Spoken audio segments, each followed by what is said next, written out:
the seven spirits. And I want to say it is a reference to Holy Spirit.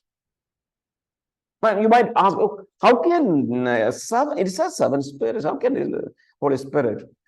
And then if you look at that verse, and from Jesus Christ, a faithful witness, firstborn from the dead, ruler of the king of the earth. So you have Father, Spirit, and Jesus Christ. So Trinity right there.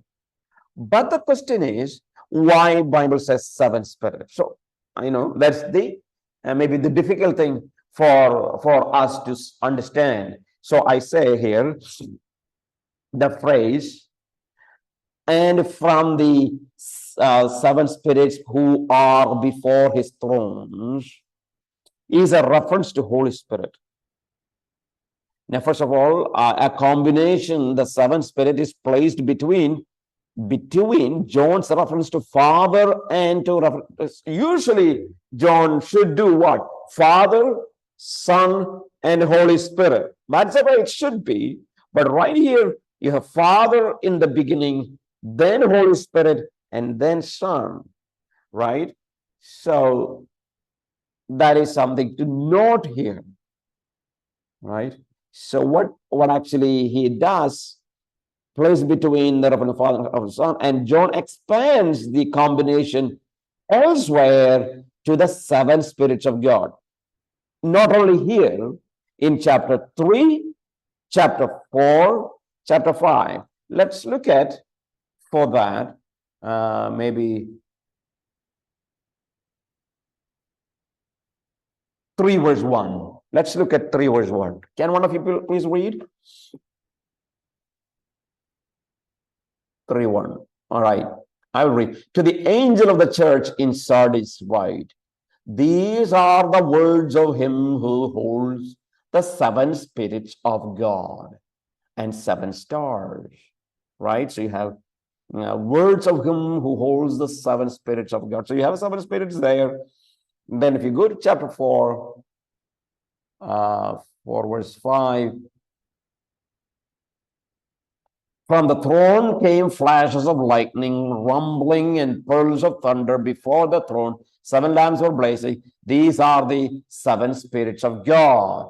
Then if you go to chapter 5 verse 6, then I saw the Lamb looking as if it had been slain, standing in the center of the throne, encircled by the 4 living creatures and the elders. He had 7 horns, 7 eyes, 7 horns, 7 eyes, which are the 7 spirits of God sent out into all the earth. So yes, the word 7 spirits of God is used many places in the book of Revelation. And I wanted to say that this idea of 7 echoes the description of deity in Zechariah's prophecies, right? In Zechariah, you see the 7 is used as a description of deity. As there, the number refers to, in that place, omniscience, right? So that 7 actually was a reference to omniscience. And therefore, here, this is talking about the omniscient Holy Spirit, Spirit who knows everything. As God, the Spirit knows all things intuitively, simultaneously, and exhaustively. Thus, what he reveals is absolutely true and certain. So that is what John wants to say. He's writing with that Old Testament background so that people will understand that Holy Spirit who knows everything is one behind this revelation. Father is there, Holy Spirit is there, the Son is there. And finally, the Spirit is said to be before his throne, right?